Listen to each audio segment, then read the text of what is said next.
Halo,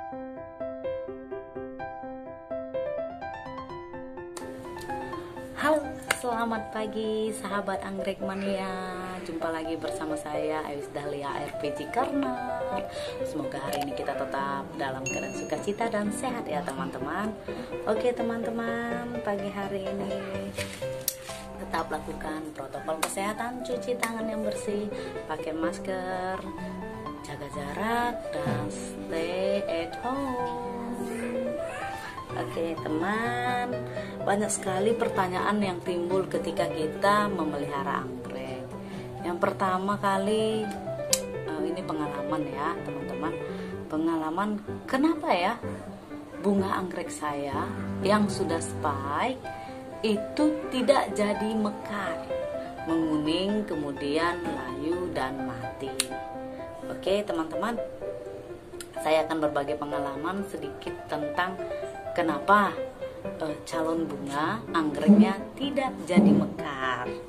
Oke, yang pertama yang sering saya alami adalah saya suka memindah-mindahkan anggrek. Oke, pertama anggrek saya letak di pot. Oke, saya letak di pot.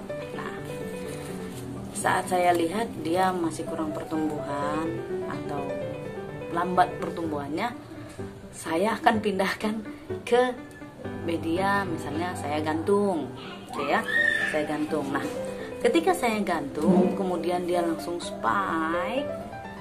Nah, dalam kondisi spike maksud saya, dalam kondisi spike saya pindah. Nah, saya pindah. Ini pengalamannya teman-teman.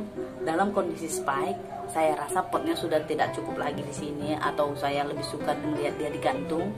Padahal posisinya ini spike dan sudah kenop ya teman-teman ya. Akhirnya saya pindah dia. Nah, ketika saya pindahkan dia ke media yang baru, nah itu kan mengalami goncangan, dan dia akan mengalami sedikit stressing ya. Sementara bunga itu baiknya tidak terkena goncangan, tidak berpindah-pindah media, satu tempat saja, di situ saja ya. Akhirnya calon bunganya itu mati ya, tidak jadi. Nah, itu yang sering saya alami. Bahkan dia kenopnya sudah banyak, sudah panjang itu kenopnya, tangkainya itu bisa nggak jadi. Karena pengalaman saya yang pertama itu saya pindahkan medianya ya, saya angkat-angkat ya. Kemudian yang kedua, terlalu sering menyiram. Nah, jadi karena saya namanya pemula ya teman-teman, kan melihat anggreknya sudah mengeluarkan knop. Nah, timbul ya, kalau misalnya anggrek ini berbunga, dia kan butuh nutrisi yang banyak. Akhirnya saya yang dengan sangat semangat, saya semprot tuh bunganya, knop-knopnya. Akhirnya apa yang terjadi teman-teman? Knopnya tidak jadi mekar. Nah, itulah kesalahan yang kedua. Nah, kesalahan selanjutnya yang sering terjadi adalah saya merasa anggrek saya itu kurang sinar matahari. Kemudian saya pindahkan anggreknya ke tempat yang lebih terang atau lebih banyak cahaya matahari dan terkena hujan langsung. Nah, ketika dia kena percikan air hujan atau apa, tangkai knopnya itu, tangkai spike-nya, tangkai bunganya yang sudah knop, calon bunganya itu kena air hujan, maka pengalaman saya terlalu sering itu kena panas terus kena air hujan, dia jadi layu dan akhirnya tidak jadi mekar. Sedih ya teman-teman. Tapi ya itulah kesalahan yang kita lakukan ketika kita terlalu bersemangat ya, terlalu bersemangat tanpa kita pelajari dahulu karakter dari bunga kita. Oke. Selanjutnya penyebabnya yang selanjutnya adalah dihinggapi lalat, nggak tahu entah jenis, pokoknya nggak tahu entah jenis apa, pokoknya dia semacam lalat, semut. Itu biasanya sangat sering saat bunga saya itu mulai spike, itu paling sering itu datang lalat. Baru didatangi semut-semut. Nah, itu juga kalau misalnya tidak segera kita beri obat atau kita usir, itu membuat calon bunga atau knopnya menjadi gagal. Ya, itu pengalaman saya.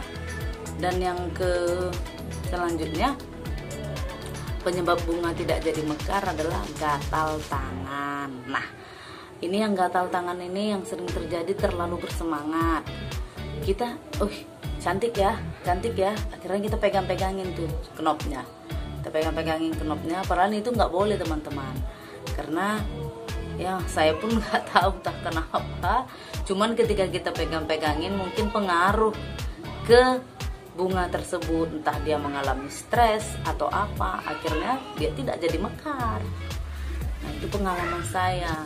Yang kemudian pernah saya alami yang paling menjengkelkan, yaitu saat saya pertama kali punya anggrek papio. Nah, saya beli anggrek papio dari Jawa Timur waktu itu. Setelah 3 bulan saya rawat, akhirnya dia mengeluarkan knop. Knop itu mengeluarkan knop sampai dari spike sampai keluar knop itu 2 bulan. Dari spike-nya itu sampai mulai muncul amplopnya sampai knop itu 2 bulan waktu itu. Jadi total keseluruhannya ketika saya rawat itu 5 bulan waktu itu. Nah, pada waktu itu ada orang yang datang ingin membeli anggrek saya. Nah, dengan semangatnya si pembeli ini megang itu knop anggrek saya, dipegangin.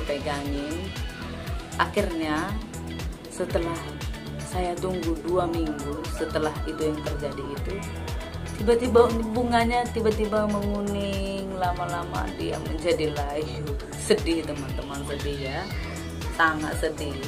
Tapi ya itu kan pengalaman ya teman-teman. Jadi kalau anggreknya lagi udah knop, nggak usah dipegang-pegang ya teman-teman ya. Jangan gatal tangan ya, karena saya tahu kita pasti sangat semangat sekali ya ketika anggrek maksudnya ketika anggrek kita itu berbunga. Nah, selanjutnya yang saya alami yaitu terkena pupuk, terkena semprotan pupuk. Nah, saat anggrek kita lagi spike, kemudian kita memberi pupuk dan ternyata pupuknya mengenai knop bunga spike dan knopnya itu, maka calon bunganya itu menjadi layu. Itu sampai ke batang-batangnya, tangkai spike-nya itu semuanya akan menjadi kuning dan mati. Itulah beberapa pengalaman saya teman-teman, yang kenapa anggrek itu tidak jadi mekar ya. Itu pengalaman saya teman-teman. Semoga pengalaman saya ini bermanfaat bagi teman-teman semua ya. Terima kasih teman-teman semua sudah mendengarkan video saya hari ini. Jangan lupa like dan subscribe ya teman-teman. Terima kasih, semoga harimu menyenangkan.